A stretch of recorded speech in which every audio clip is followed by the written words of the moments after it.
Mas, dilakukan ini. Mas, Mas, double kill. Safen, keren ini loh. Bisa kakak ini. Ini loh. Safen.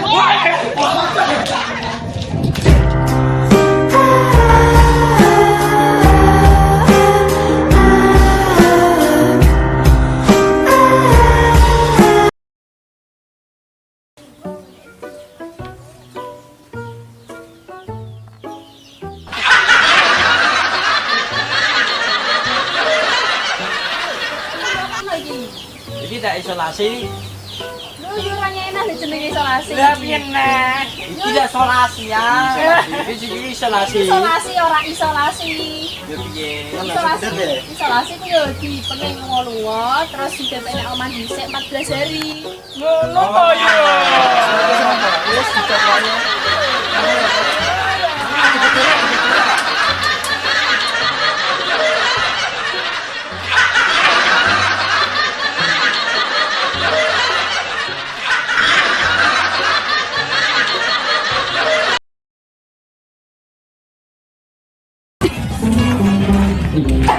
Baik, baik.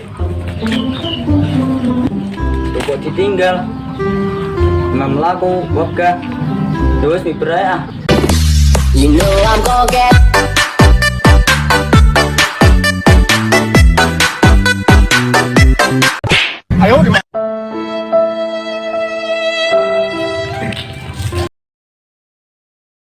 Sesuatu yang diberikan dari Allah pasti ada hikmahnya.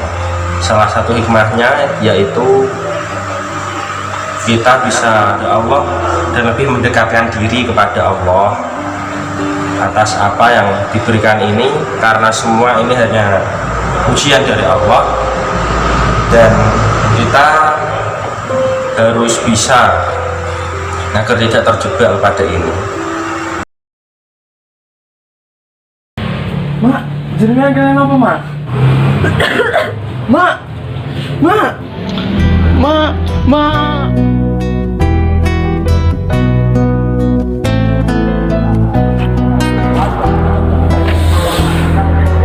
Jangkrik!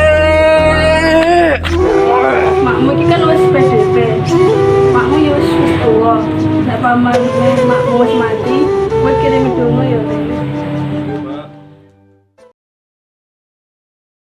Mencegah penyebaran virus corona, Kementerian Perhubungan merekomendasikan masyarakat untuk tidak mudik lebaran.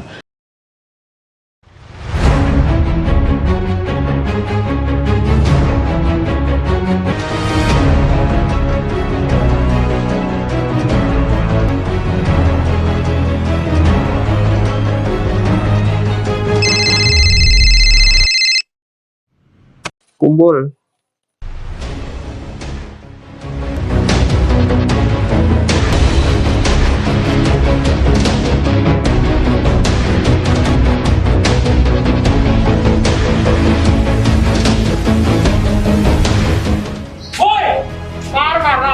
Ayo, mulai. Tapi apa ini kono? Kam dia tapi.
Oke, bismillahirrahmanirrahim.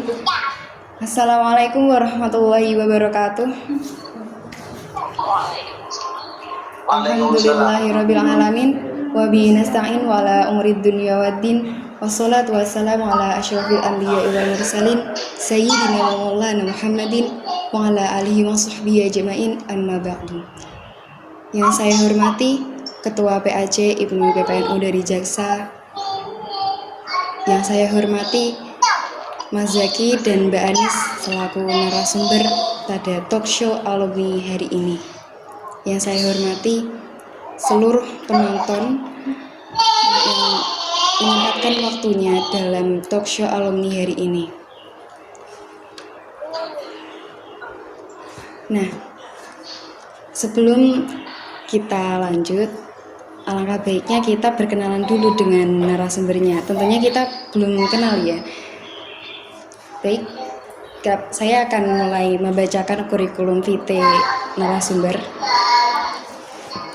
Nama Zaki Mutakin SAG, tempat tanggal lahir Pati 26 Januari 1992, alamat Jalan Kenari 87 RT 5 RW 4, dari Jaksa Pati, Jawa Tengah 59152, domisili Jalan Damai nomor 6 RT 14 RW 1 Kalisari, Pasar Rebo, Jakarta Timur. Status menikah. Nah, ini karena sudah menikah ya.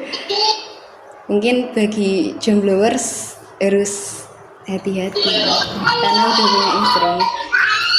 Nah, ini bagi yang mau berkonsultasi dan bincang-bincang dengan Mas Zaki, silakan untuk dicatat nomornya 089269242907.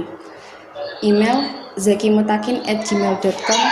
Pendidikan formal dan non formal, TK Kartika 10 Bintaro Tangsel, lulus tahun 1997, MI Tahfidzul Quran TBS Kudus, lulus tahun 2004, MTS Tashwiqut Tholab Salafiyah Kudus, lulus tahun 2007, MA Rodotul Ulum Pati, lulus tahun 2010, Estakaki Al-Hikam Depok, lulus tahun 2016, Ponpes Yanbu'ul Quran Kudus 1998 sampai 2004, Ponpes Al-Hikam Depok 2012 sampai 2016. Nah, untuk narasumber yang selanjutnya, yakni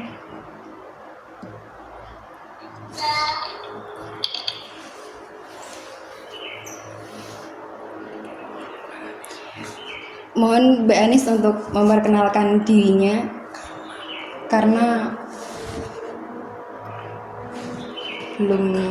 belum mengetahui CV-nya Mbak Anis lebih lanjut.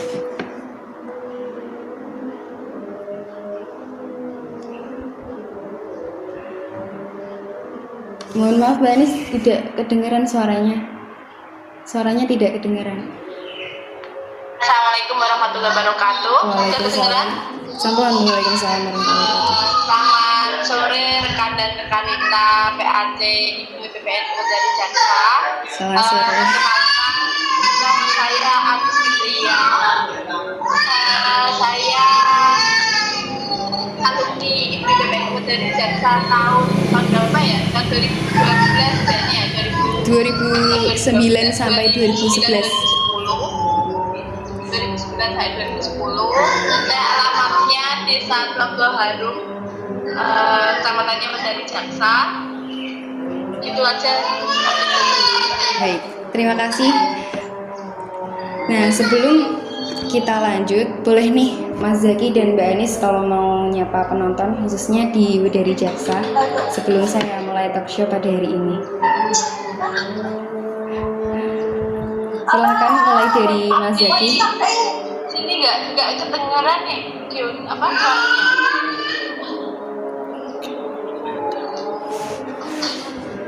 Boleh nih Mas Zaki dan Mbak Anis kalau mau nyapa penonton khususnya di daerah Widari Jaksa sebelum saya mulai talk show pada hari ini.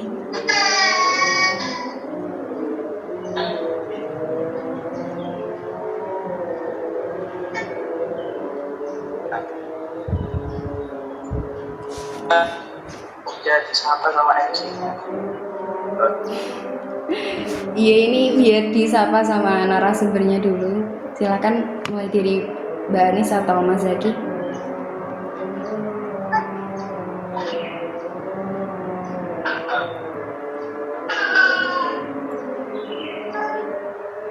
Apa tadi pertanyaannya coba di restoran?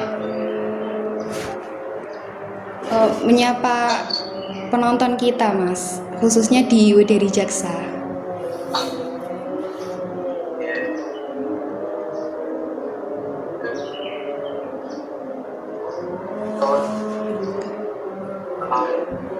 Kami akan tanya apa itu seru. Nah, untuk PPNU tahun berapa? Tahun 2008 atau 2009? 2009. Cina.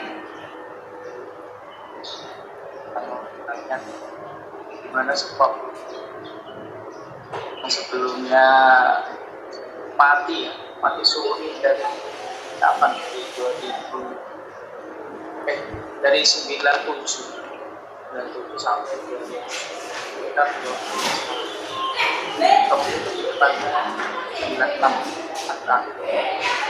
terakhir dokumentasinya itu 96.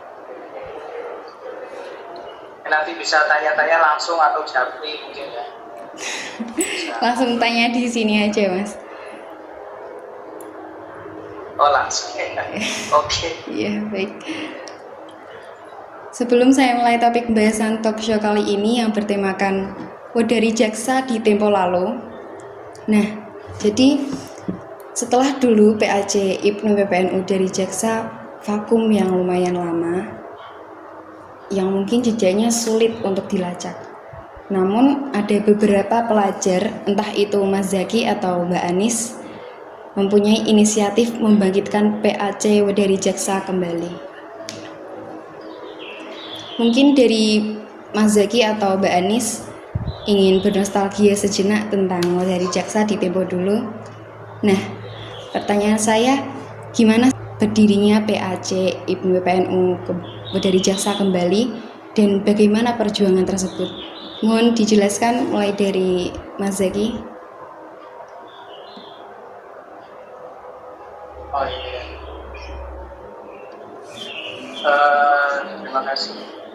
Jadi dulu itu tahun 2008 dari Jaksa itu ada namanya perkumpulan anak-anak di Jaksa karisma kelompok remaja Islam dari Jaksa. Itu dulu udah lama, sudah dirinya mungkin udah 2004. Nah, semakin kesini tahun 2008 kan rencana saya mau ikut ke Brazil. Ada senior saya.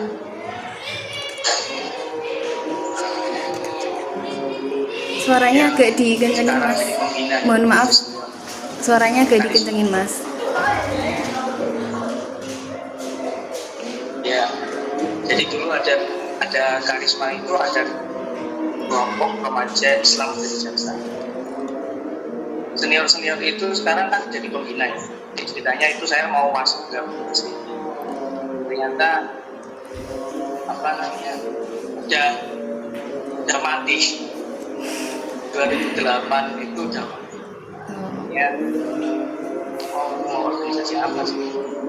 Karena waktu itu saya udah kelas 2 SMA, kelas 2 aliyah. Nah, berangkat dari situ, saya cari-cari info kemana ini, bagaimana kelanjutan organisasi karisma ini. Ternyata udah nggak ada kampanye lagi, udah selesai kok. Nah, setelah dari situ ada teman saya itu yang sekarang jadi ketua majelis alumni ya. ada Mas Ahmad Muhammad Ahmad Muhammad, dia tiba-tiba itu ngajak saya, ayo ikut kumpul-kumpul apa, pokoknya kumpul-kumpul enak, makan-makan enak. Saya kan tidak tahu mana dia datang waktu saya habis tidur lagi kan. Saya makan kan dia yang motor belum masuk motor bagus, motor yang paling bagus, motor Astrea 85 plat merah. Datang wes gak usah mandi, langsung makan, gak usah mandi langsung berangkat. Nah dari situ ya wes, orang niatnya kumpul-kumpul dan makan-makan, ya ayo kita sampai sana. Ternyata udah ada anak-anak banyak rekan-rekan ternyata di sana ada pemilihan ketua. Saya kira makan-makan dan kumpul-kumpul, ternyata bukan. Dan dari situ, saya bilang ke langsung tadi, wah, pusing wong ini ternyata. Nah, dari situ ternyata langsung dari kumpul-kumpul itu langsung dibentuk organisasi. Jadi nggak ada, kalau sekarang kan ada sosialisasi, yang ada kumpul-kumpul, ada persiapan dan lain-lain. Dulu nggak, waktu saya datang udah langsung ketua dipilih kan. Ya dulu ada ketua tanfidiyah, ya ada ketua tanfidiyah dulu ada Pak Asyik sekalian waktu kumpul-kumpul itu dan beliau kan langsung, dan waktu itu tempatnya di Pulau Baru, langsung ada kemarin pertama kali fokus ya gitu. Dan ini ketuanya, ini wakilnya, dan yang lain-lain. Jadi yang awalnya nggak sengaja, nggak niat ya, akhirnya jadi. Nah setelah jadi seperti itu baru kenal. Kita dulu nggak ada yang kenal tuh. Ini siapa namanya, ini siapa. Ya dari organisasi tersebut. Ya.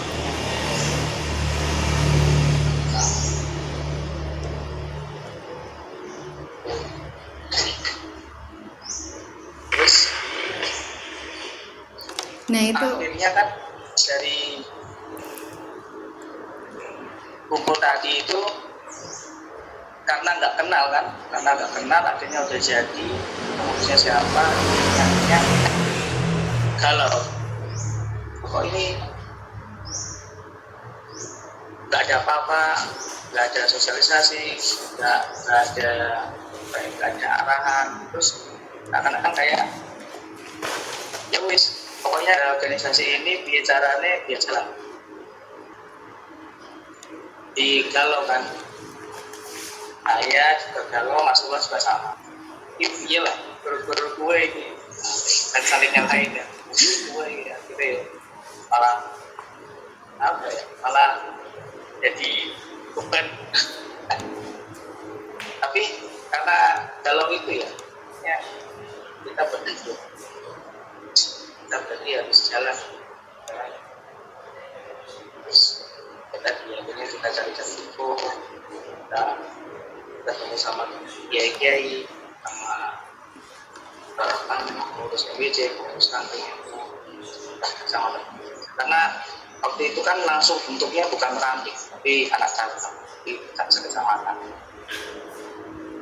Yang soal-soal baru kerja, ternyata Ibnu dulu kayak di situ jelas dari soal kiai dulu yang paling membackup kita itu ada namanya beliau Kiai Haji Ali Mahmud almarhum. Beliau dulu itu Rais Surya 2009, tahunnya habis itu langsung jadi ketua MUI. Jadi dulu sering ketemu, setelah beberapa kali ketemu agak susah ya, karena beliau memang sibuk ya. Ya kalau ada apa-apa anak-anak itu ya langsung ke Bang Midan itu tadi kalau Bapak kemudian punya kesulitan apa ya langsung larinya ke Bapak, kayak bapaknya lah, ke NU-nya.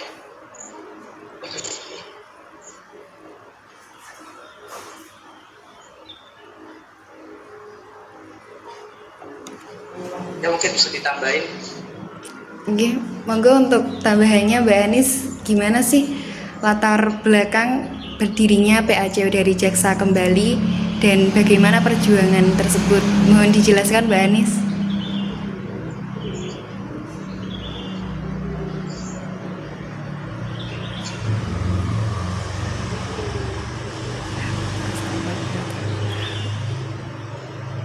Mohon maaf Mbak Anis, gak kedengeran suaranya.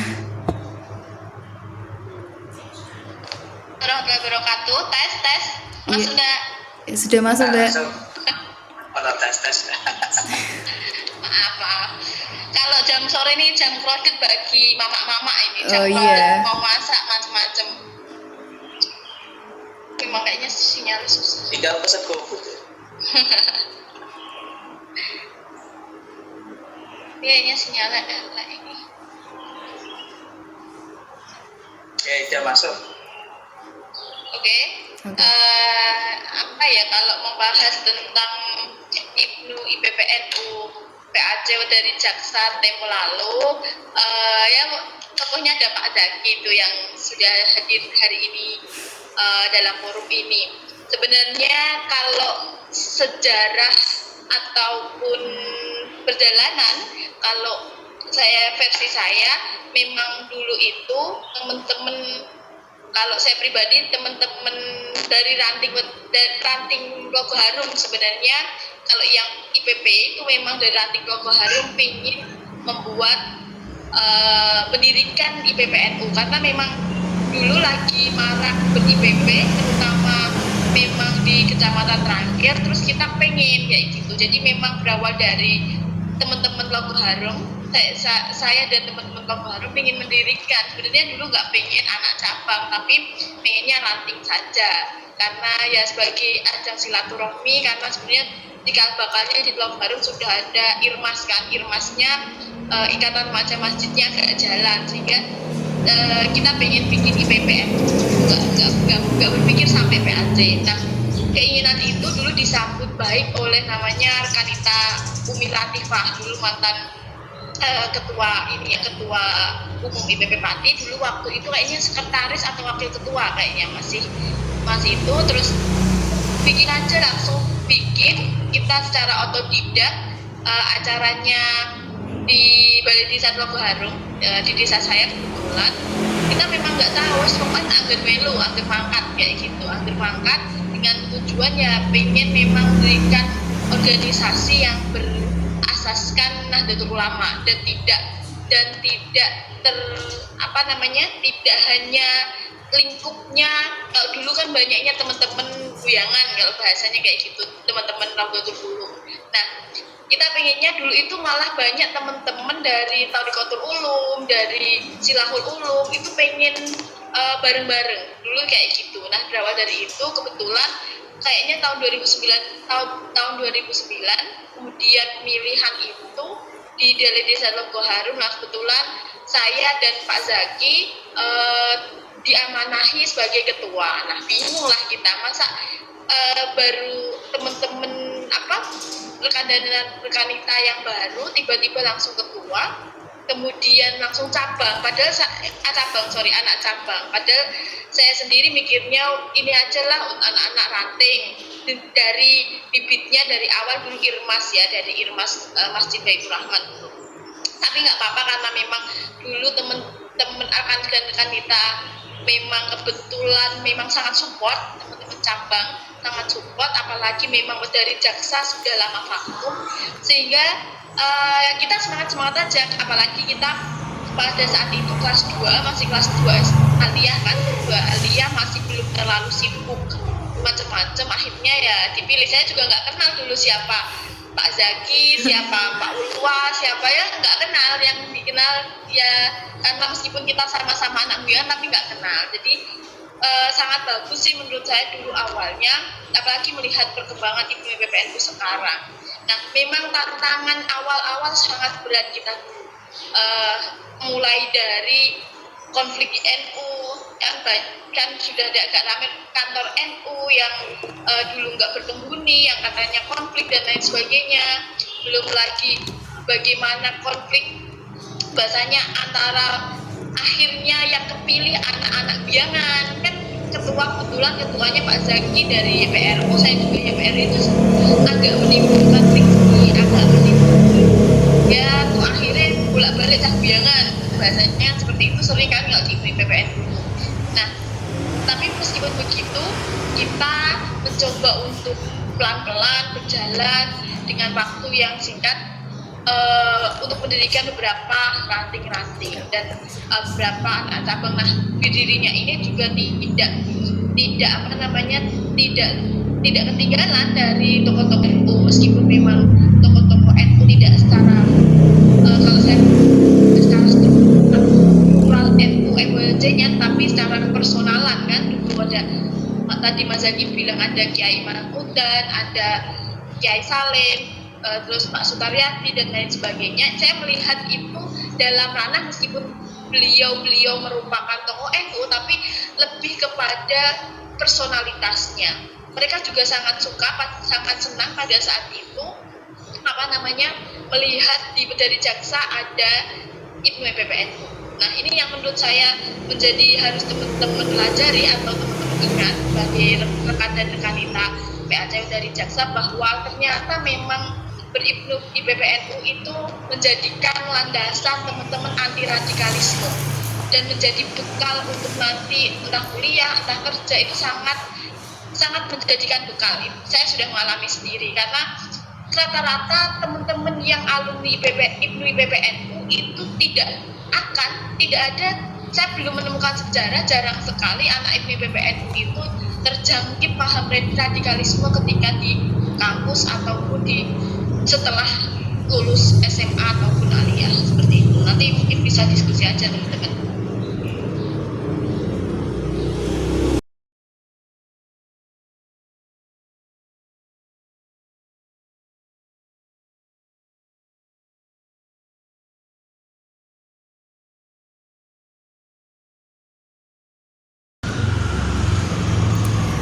Baik, tadi sudah dijelaskan kenapa Mas Zaki dan Mbak Anis bisa terpilih menjadi ketua, itu karena amanah ya Mbak.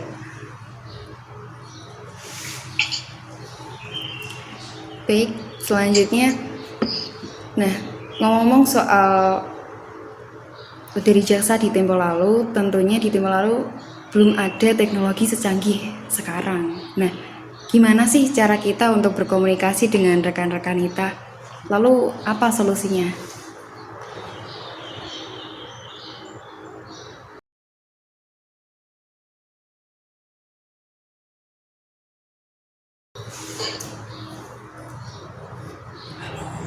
Halo?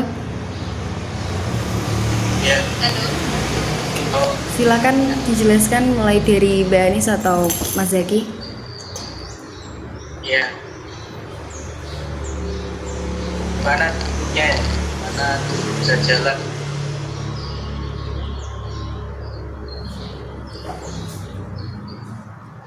Halo?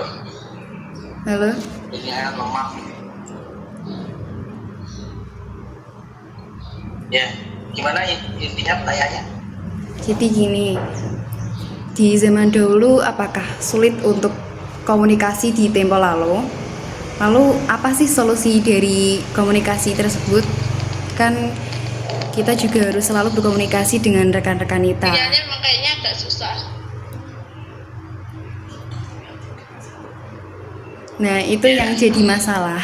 Ya, kalau dulu itu kan masih zamannya ini SMS ya. Iya. Dulu ada namanya udah Cina dulu ada, belum ada WhatsApp. Dari cross itu dulu. Jadi kalau dulu memang kalau dari PAC ya itu ada namanya kayaknya rapat tiap hari Minggu. Jadi tiap hari Minggu. tiap seminggu sekali, tiap hari Jumat. Jadi tiap hari Jumat itu kita kadang tapi bukan kadang lagi, udah pasti ramai. Bahwa ada apa itu pasti ramai. Dan yang lebih menguntungkan lagi mungkin sebagian besar karena kita mengurusnya anak-anak, karena dari dan Suaranya agak keras sedikit, Mas. baru bisa ngurung Madrasah. Tapi ya tetap tadi karena kumpul setiap seminggu sekali, akhirnya apapun jadi bahasan. Sampai waktu itu kita punya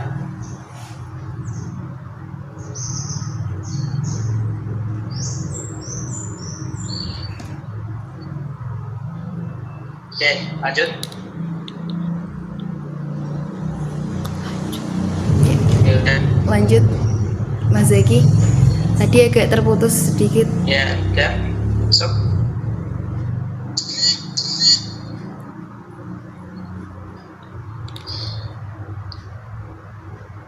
Ya, lanjut ya. Tadi kita terbantu dengan karena rekan dan rekan kita yang waktu itu kebanyakan dari sekolah biangan, walaupun ada yang dari Karikulum, ada dari Karikulum, tapi 50% lebih dari biangan. Selain kita sering ketemu di di sekolah, itu kita tiap minggu pasti kumpul. Wah, ada apa dan nggak ada apa ya kumpul. Buat sekedar itu menges, kemudian ngemi atau ya ngobrol pasti ya. Karena waktu dulu itu kan NU itu masih kosong, suwung dulu, berapa tahun, 10 tahun lebih. Di waktu kita jadi pengurus langsung kita bersihkan sampai tempo itu gelap. Nah dari situ karena sekalian kita ngeramein gedung M, setiap kita ngadain rapat. Dulu organisasi itu nggak sekedar organisasi ya, namanya saya organisasi. Jadi organisasi udah lebih dari itu, jadi keluarga. Jadi kita dulu itu punya namanya forum curhat. Forum curhat itu seminggu sekali tadi. Selain bahas organisasi juga bahas kepribadian.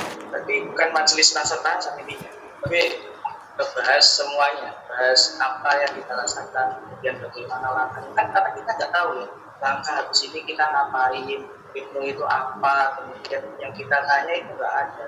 Walaupun ada anak cabang itu ada wakil ya, tapi kan secara apa ya, rasa kita itu nggak dapat karena bukan dari wilayah kita dan juga bukan berkesinambungan. Jadi kita tuh cari semua, cari data, kemudian cari apa, belajar. Nah, untuk mewujudkan sesuatu ya dari situ, dari kumpul-kumpulan ya dan ngobrol kita mau ngapain ya, karena walaupun dulu ada rapat kerja, jadi istilah itu waktu awal-awal tuh kita nggak tahu ada raker ancam, kemudian ada rapim antep, apapun nggak tahu ya sih, intinya kumpul. Karena kan tahun-tahun di awal itu kita lebih bagaimana caranya untuk bagi masyarakat tahu kalau ada demo itu kan. Jadi ya gitu, karena jadi bukan organisasi itu masih ada organisasi tapi keluarga. Ya akhirnya terwujud semua cita-cita pengurus waktu itu. Mungkin bisa ditambahin kan? Monggo untuk menambahnya Mbak Anis. Ya memang waktu dulu memang kita masih bahasanya benar kata Pak Zaki, mau kemana aja bingung kan kayak gitu. Jadi kita basicnya bukan anak-anak yang berangkat dari ranting. Jadi kita nggak paham habis ini apa sih tingkatan kaderisasi, ada lakmut, ada istilah itu sama sekali kita nggak paham. Nah, untuk yang IPWNU memang dulu lebih ke personal kedekatannya, karena memang dulu kita bahasanya masih satu sekolahan, banyak yang anak dari YPNU, jadinya ya kita kumpul-kumpul aja berdua aja di kantor NU, bersih-bersih. Padahal ya kantor NU itu sudah lama nggak dipenghuni. Nah, kemudian ya makan biasa. Nah, itu yang mungkin sekarang agak susah didapatkan ya, karena memang pada zaman dahulu HP itu tidak atau sosial media nggak semasif sekarang ya kan. Sekarang kumpul itu masih terasa dulu, itu masih ngobrol, masih bahasanya makan bareng, itu masih nggak sibuk dengan gadgetnya masing-masing. Nah, itu sih kalau teman-teman. Dan ada dulu juga pernah kita bikin majelis-majelis ilmu juga, contoh pembahasan persiapan ujian nasional. Kita beberapa kali bikin kegiatan itu, karena kebetulan memang dulu di pengurusnya kebanyakan kelas 3, sehingga setelah 1 tahun kan ada langsung naik kelas 3. Jadi kita memang apa sih yang butuh, kita juga pernah belajar bareng tentang kajian kitab kuning kayak gitu-gitu. Nah, itu ya dari teman-teman sendiri yang dirasa kita lebih pintar siapa dan lain sebagainya. Itu sih, meskipun memang dulu pernah sedikit dipermasalahkan sih di sekolah, terutama di Kuyangan kan, kok cowok cewek kumpul, padahal kita kan berorganisasi dulu kayak gitu. Baik, jadi komunikasi pada zaman dulu masih di lingkup satu daerah ya, karena masih dalam istilahnya satu sekolah ya. Oke, nah ini pertanyaan selanjutnya, apa sih tipsnya untuk memotivasi para anggota untuk ikut serta beribnu PPNU? Silahkan dijelaskan, mulai dari Mbak Anis ataupun Mas Zaki. Nggak kedengeran pertanyaannya. Apa sih tipsnya untuk memotivasi para anggota untuk ikut serta beribnu PPNU pada masa tempo dulu? Pada masa itu Pada masa dulu. Iya. Mbak Anis duluan tuh yang tahu. Saya kan ikut doang. Saya juga ikut doang kok. Iya, saling Kalau melengkapi. dulu memang lebih ke pendekatan personal sih, kedekatan personal.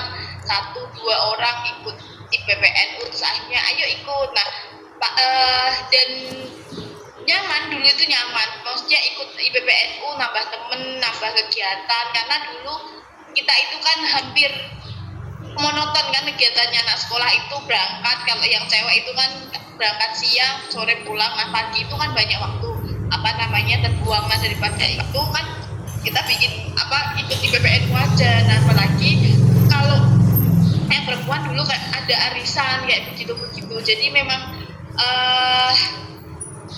hal-hal sederhana untuk mengisi keluangan waktu.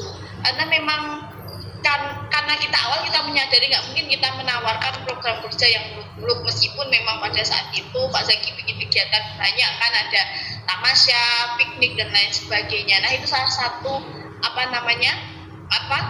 yang menarik. Selain itu memang tidak menutup hal, karena dulu itu memang kita itu kan kumpul laki-laki perempuan masih agak tabu kan dulu, maksudnya kan karena kita homogen kan, sekolahnya homogen, cewek-cewek, cowok-cowok, jadi memang ada bahasanya ketemu terus mengenal teman-teman lain jenis, itu ya memang salah satu motivasi ya, teman-teman juga begitu ya kan, jadi motivasi, terus tambah teman yang pasti itu, karena ada adik-adik angkatan, akhirnya kita tahu bahwa ada tetangga-tetangga kita yang memang maksudnya yang dulunya awalnya nggak kenal, kita kenal jadi satu kecamatan kayak gitu. Itu yang membuat seru ikut di PPNU. Selain itu kita biasanya dulu itu sering bahasanya galang donasi lah. Kalau kegiatan-kegiatan kita benar-benar galang donasi, datang ke tokoh-tokoh masyarakat seperti kepala desa, kiai-kiai dan lain sebagainya untuk ya seikhlasnya untuk membantu kayak gitu, karena ini juga untuk generasi NU kan. Nah, itu yang membuat seneng aja kayak gitu, seneng memang, karena kita memang menurut saya memang motivasi dulu itu awalnya memang mengisi waktu luang dan memang inginnya bersosialisasi kayak gitu. Baik, mungkin ada penambahan dari Mas Zaki. Ya, ya betul itu apa yang dikasih tahu sama Bu Anis. Jadi memang dulu motivasinya kita kan di situ pengurus itu cuma berapa ya? Pengurus ini cuma kita dulu tuh perlu 5 ya. Atau di walaupun ada banyak pengurus gitu, tapi ya kalau orang kayak di pertamanya semangat habis itu apa namanya terus nggak jalan. Ketika waktu itu sudah dibentuk pengurus, akhirnya kan berpikir nanti caranya gimana penuh di BPNU ini kan setiap sekolah di siang itu kan kita muter-muter. Kalau yang khususnya untuk anak-anak itu ya kita muter cari kader dulu kan. Jadi kayak kita itu begitu kayak MLM dodolan jualan organisasi. Setiap orang yang kita kenal bisa ada sekolah kayak itu. Ketika ditanya apa ini ngapain, ya jawaban kita ya udah itu dulu yang kita kalau udah tahu itu, kalau udah tahu baru rasain itu. Akhirnya dari situ yang dulunya cuma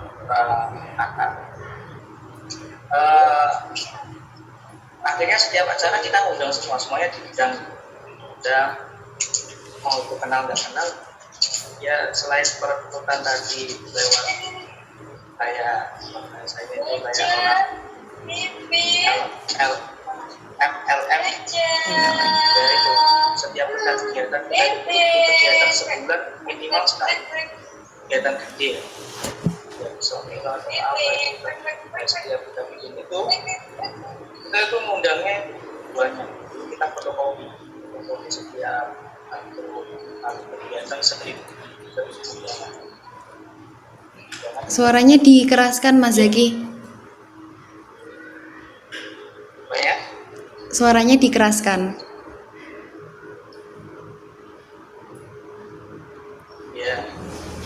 Ya dari situ baru kelihatan kalau katanya senior itu senior Pak Etam Sotik. Kalau Pak Etam Sotik kalau lihat kita ya, Pak Etam Sotik itu selalu bilang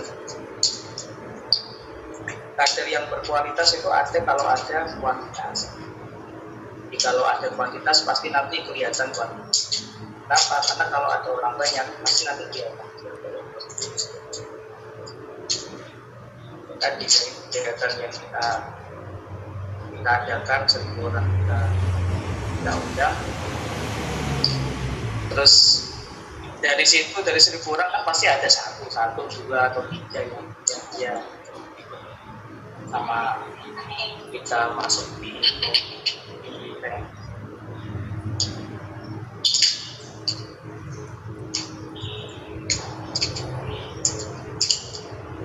Oke, ya. Oke, baik. Nah, setelah kita membahas gimana caranya untuk memotivasi beribnu PPNU di Tempo dulu. Nah, sekarang saya ingin bertanya, bagaimana sih keadaan IPNU PPNU Kabupaten Pati saat PAC dari Jaksa berdiri lagi di Tempo lalu? Oh iya, oke. PCI penuh waktu itu udah bagus, udah jadi dia. Kan ceritanya itu 98 kan semua vakum ya. Tapi PCI penuh itu nggak vakum dia, tetap ada terus sampai sekarang. Dan kebetulan setiap ketua PAC itu masuk di kepengurusan PC itu tahun 2009. Waktu itu kita ketuanya Mas Hamid ya. Halo Mas Hamid, kalau lihat ya. Mas Hamid itu waktu itu PC 2009 sampai 2011. Nah, ketika kepengurusannya Mas Hamid, ketuanya Mas Hamid itu kalau PAC Wedari ada kegiatan tuh beliau yang selalu mendampingi. Ya banyak membantu lah. Membantu berkembangnya PAC Wedari Jaksa. Karena ketika itu PAC Wedari Jaksa kan dia nggak punya pembina yang intens. Jadi ketika itu ya kalau kita punya permasalahan khususnya di organisasi atau di penuh atau tentang pengadilan dan yang lain-lain, kita langsung japrinya atau kita langsung tanya ke contoh semua kita mau buat acara apa itu langsung ke beliau yang punya yang ngasih kayak rancangan itu kemudian kita kembangkan, kita langsung. Ketika kita nggak berani ambil resiko ya biasanya PC yang tanggung jawab. Dan masih bikin aja tapi yang ya itu ada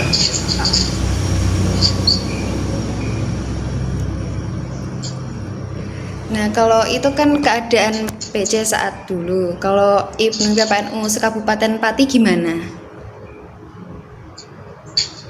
maksudnya apa ya? Keadaan PAC Ibnu IPPNU se-Kabupaten Pati. Oh, keadaan PAC yang lain berarti ya?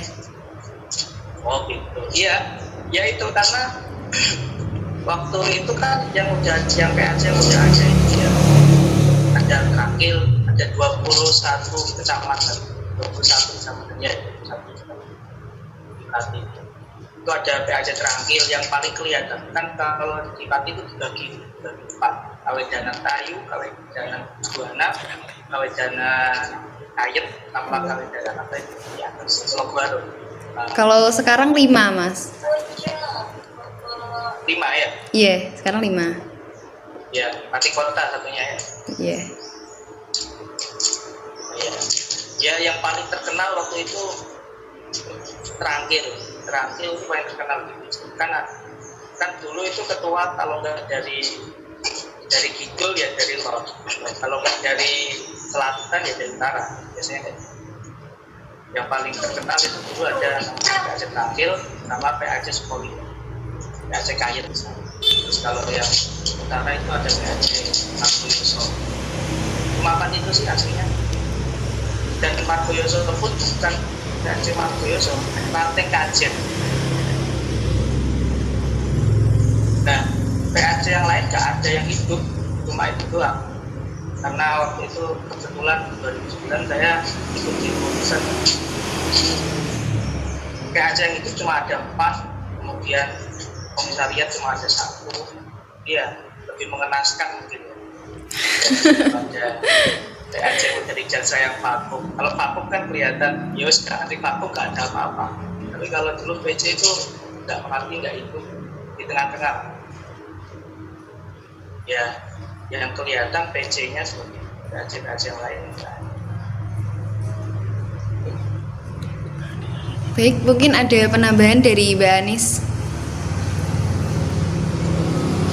Kalau keadaan PC kan dulu saya bahasanya kader baru ya, nggak terlalu mengikuti, nggak seperti Pak Zaki yang memang dulu mengikuti.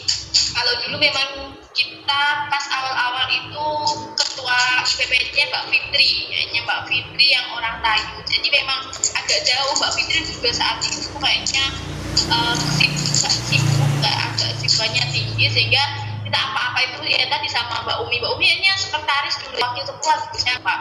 Mbak Umi itu rumahnya Sempapan, Mbak Umi Latifah, jadi seperti base camp. Jadi Mbak Umi itu seperti base campnya 2 anak PAC, karena pada saat itu PAC Terangkil dan PAC dari Jaksa sedang hot-hotnya bahasanya, lagi on fire-nya. Duo rival ya. PAC terbentuk, pengurusnya juga satu angkatan, kebetulan kebanyakan satu angkatan, kita teman-teman buyangan juga, jadi kita sering koordinasi ya, meskipun Nah itu baiknya kompetisi. Kita seperti berkompetisi memang saat itu kalau PAC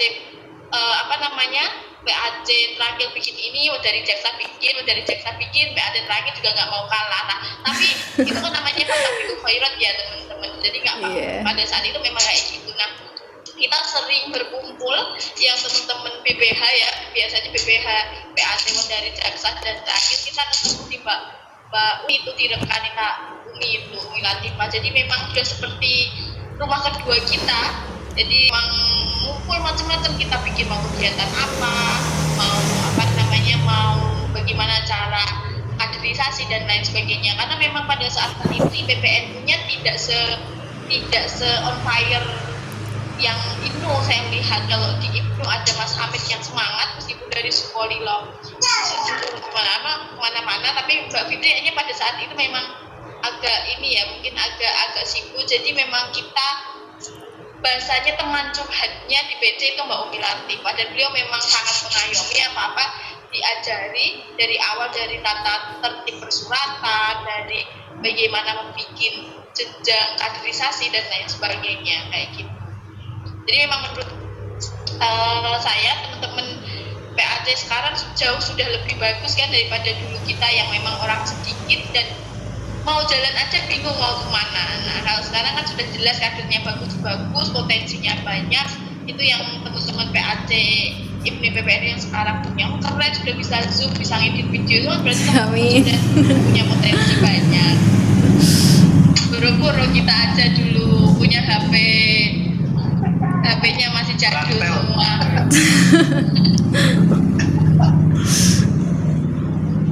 Oke, terima kasih atas penjelasannya Mbak Anis dan Mas Zaki. Nah, ini pertanyaan terakhir. Nah, ini kan ada yang unik dari PAC dari Jaksa. Kan pusat sudah mengeluarkan seragamisasi yang berwarna, akan tetapi PAC dari Jaksa menggantinya menjadi warna hijau. Dan pernah sempat saya stalking di Instagram Santri dari Jaksa, terdapat batik orange. Nah, selain itu di PAC dari Jaksa juga mudah dikenal dari mulai seragamnya dan icon-icon yang lain. Dan yang paling berkesan adalah tiap tahunnya PAC dari Jaksa mengadakan acara yang lumayan besar yang disebut FESMA atau Festival Ramadan. Itu kan unik sekali setiap tahun di bulan Ramadan dan masih terrealisasi sampai sekarang di tengah pandemi sekalipun walaupun online.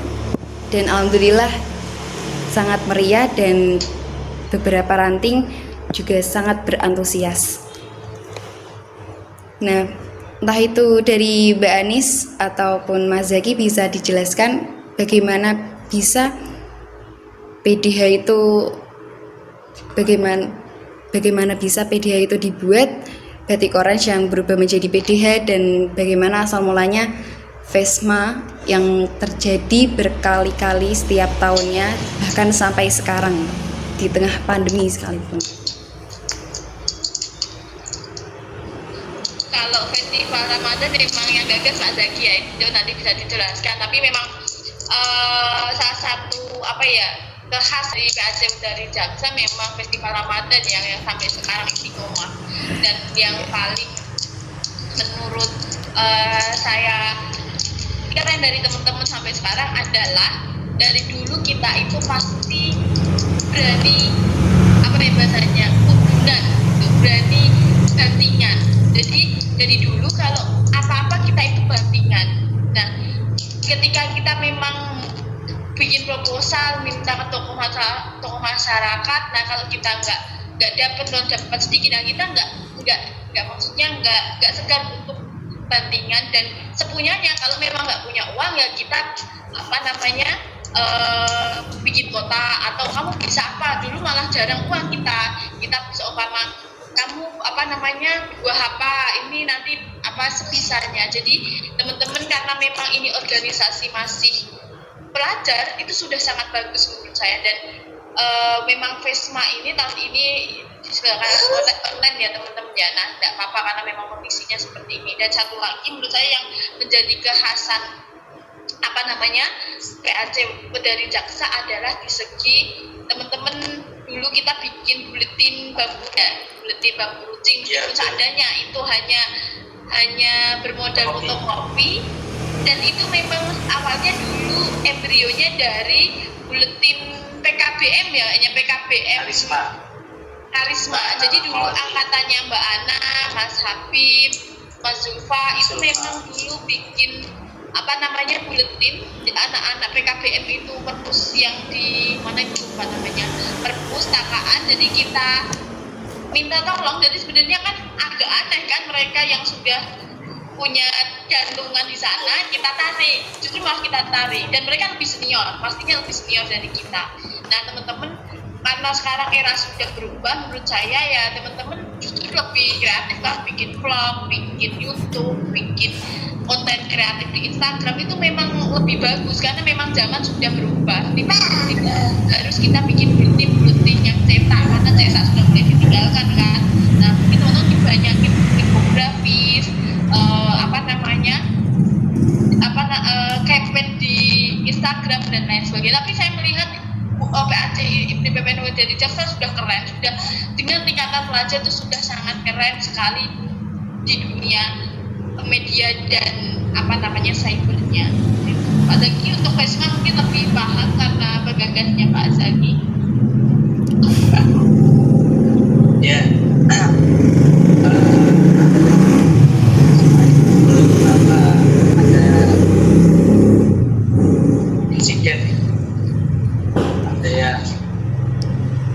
Acara Vespa ternyata malah tabrakan itu sama Sulma.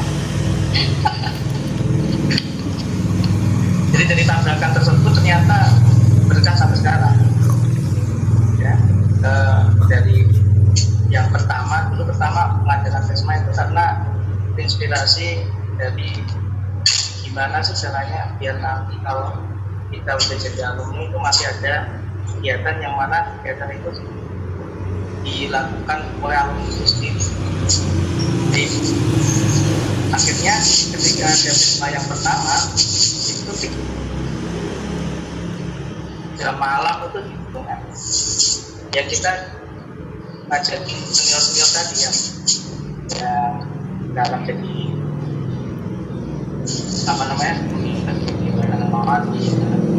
Mas Taufan, Mas Farhan, Mas Sulfa dan yang lainnya itu untuk itu, dan ternyata sampai sekarang pun masih berjalan. Yang dulu mengadakan Vespa itu untuk mempererat antara alumni dan pengurus atau anggota, dan itu biasanya kan kalau mengadakan Vespa biasanya memang sengaja dibikin yang orang umum itu bisa datang. Kalau yang pertama dulu ada bikin bazar dan budaya dan yang lain-lain itu untuk memperkenalkan kepada kita, dan berlanjut semakin kesini dan ini yang ke berapa? 11 ya? Nah itu yang 11 anak-anak itu udah otomatis udah kenal alumninya siapa, yang dahulu siapa, memperkenalkan komunitas kenapa ada Vespa. Dan dulu waktu kita masih di UPNU awal kan 2010 itu memang dari dana susah sampai saya katakan itu awalnya di UPNU sampai seperti sekarang susah cari dana, susah cari sponsor, atau mungkin susah ingin mengikuti kegiatan kan sampai. Makanya kalau dulu kita bikinnya proposal cari uang kemana-mana dari jalan kemana-mana, sekarang kan WhatsApp gitu aja. Nah, tinggal WhatsApp. Kalau udah WhatsAppnya pasti setahun sekali dan itu udah tahu. Oh iya, ini rekening. Jadi itu berkahnya adanya Vespa. Makin Vespa berjalan setiap tahunnya semakin banyak alumni.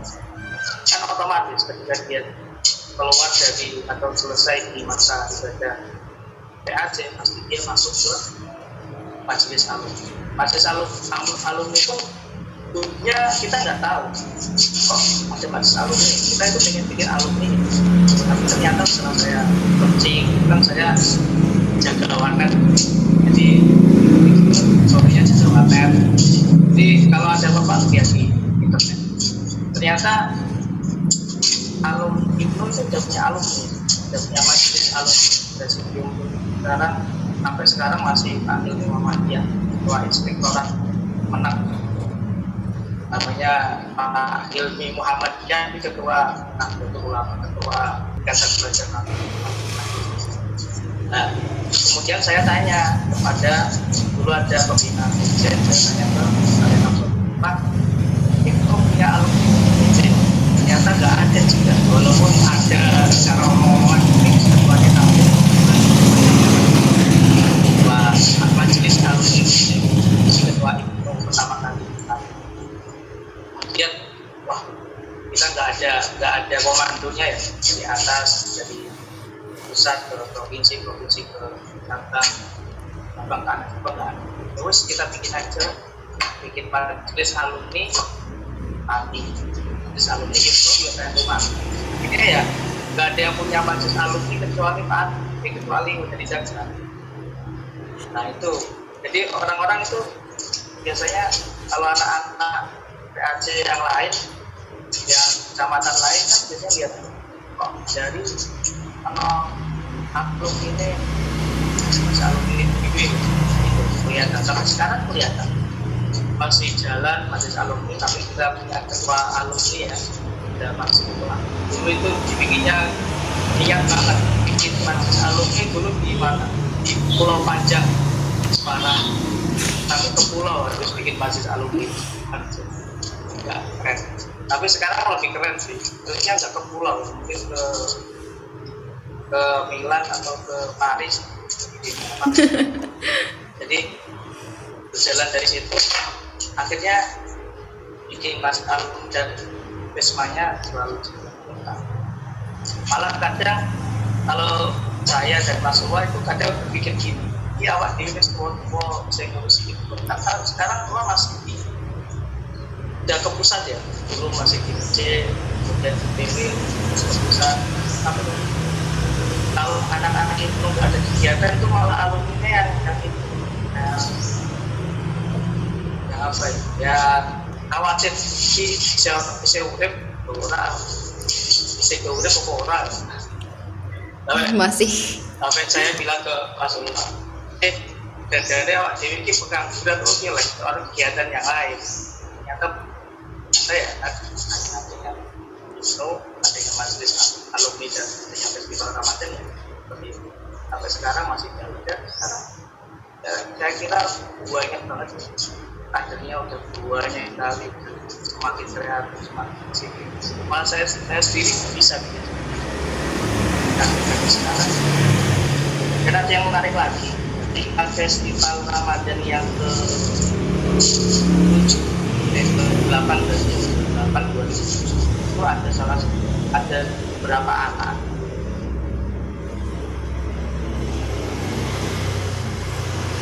anak dari kreatif gimana ya? Tapi biasanya kalau depan kita sudah saya bagi sekitar 10 juta.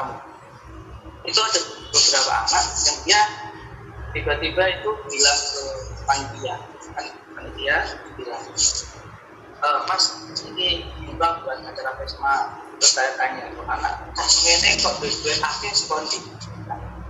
Ternyata mereka itu jualan online sengaja. Ketika pas Ramadan itu kan dapat keuntungannya bukan buat festival Ramadan. Oh, habis itu ketua IKNU waktu itu Mas siapa namanya, Mas Ilmi ya, waktu itu bilang gini, anak-anak saya juga pinter Mas. Pinternya apa? Pinter berjualan, tidak kayak yang dulu kita dari dana lewat telepon. Oke, baik. Terima kasih untuk Mbak Anis dan Mas Zaki atas penjelasannya. Dan kita sudah di penghujung talk show. yakni closing statement. Nah, boleh minta beberapa kata untuk mewakili perasaannya sehingga bisa membangkitkan kembali kenangan-kenangannya Ibnu IPPNU dari Jaksa di tempo lalu.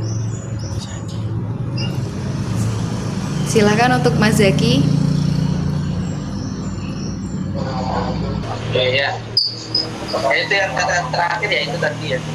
Saya percayai bahwasanya kalau seperti yang dikatakan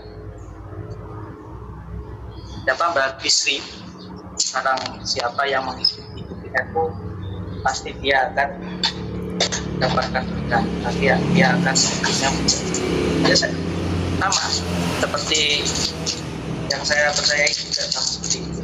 Kalau kita itu buang itu atau pasti ada mau dia dapat apa atau mau cari seperti apa pasti ada.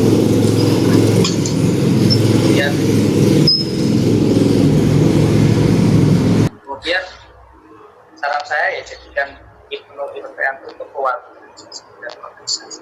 Kalau keluarga ya nyaman kan. Jadi kalau kita nyaman itu kita selalu arep-arep. Kalau ada apa-apa pasti kita larinya ke situ. Nyaman kan pasti lari ke situ.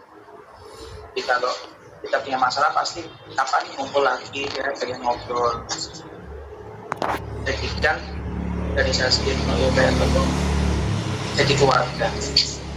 Kemudian yang ketiga yang terakhir itu dia satukan hati. Jadi kalau udah satu hatinya, satu motivasinya, semua konflik walaupun ada pasti balik lagi. Jadi satukan motivasi, saling percaya seperti itu. Semuanya walaupun di organisasi banyak konflik, banyak apa, pasti nanti akan bisa berbuat.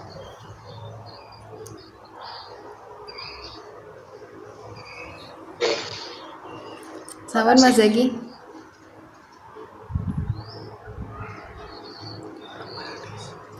Silakan selanjutnya untuk Mbak Anis. Apa ya? Ya kalau menurut saya kata Kanifta tetap semangat berIPNU IPPNU karena mumpung teman-teman masih di daerah masing-masing, teman-teman kan masih di tempat tinggal masing-masing kan, jadi teman-teman bermanfaatlah untuk lingkungan karena mumpung masih ada waktu, karena kan nanti setelah kuliah kerja mungkin tidak seleluasa sekarang untuk kembali ke kampung halaman. Itu menurut saya. Yang kedua, memang benar kata Pak Zaki bahwa kita diniati untuk ngurep-ngurep NU teman-teman, karena apalagi di masa sekarang kalau kita hanya menjadi seorang yang NU kultural tanpa struktural itu akan menjadi ya NU nggak kelihatan kalau menurut saya. Oke, memang NU kultural banyak, tapi kita juga harus memperkuat di segi strukturalnya. IPNU IPPNU-nya tidak hanya plang, tidak hanya nama, tapi memang ada kegiatan, ada gerakannya. Nah teman-teman, apalagi teman-teman di daerah kan bahasanya menurut saya IPNU IPPNU sangat bermanfaat. Teman-teman butuh bahasanya untuk saling memotivasi, tukar informasi, belajar bareng, dan tentunya teman-teman nanti 100 step di atasnya kalau saya selalu berpesan bahwa teman-teman bisa menjadi agen anti radikalisme, karena itu sangat penting teman-teman. Jadi menjadi bekal teman-teman ketika kuliah, di kehidupan masyarakat di mana saja. Kalau udah biasa ber-NU dan IPNU IPPNU, teman-teman akan menjadi seorang organisatoris. Teman-teman akan biasa menerima perbedaan pendapat, menyikapi karakter masing-masing orang maupun adanya permasalahan, teman-teman akan tanggap. Itulah menurut saya yang penting dalam berorganisasi teman-teman. Contoh teman-teman ketika FESMA nggak punya uang, contoh kan teman-teman pasti mengalami itu. Nah teman-teman pasti akan tanggap. Teman-teman tidak akan menyalahkan piye orang di duit, pasti nggak begitu. Orang seorang organisatoris pasti berpikir piye caranya dapat uang. Jadi berpikirnya adalah solusi, tidak menyalahkan keadaan. Itu yang menurut saya sangat dibutuhkan oleh generasi sekarang, karena jangan menyalahkan keadaan, jangan menyalahkan lingkungan, tapi bergeraklah dari diri sendiri. Tetap jaya teman-teman IPNI PPNU, lakukan yang bisa dilakukan, tidak usah terlalu muluk-muluk, tetapi tetap bermanfaat untuk sekitar. Begitu. Terima kasih. Baik, terima kasih atas closing statementnya Mbak Anis dan Mas Zaki. Semoga bermanfaat bagi kita semua. Amin.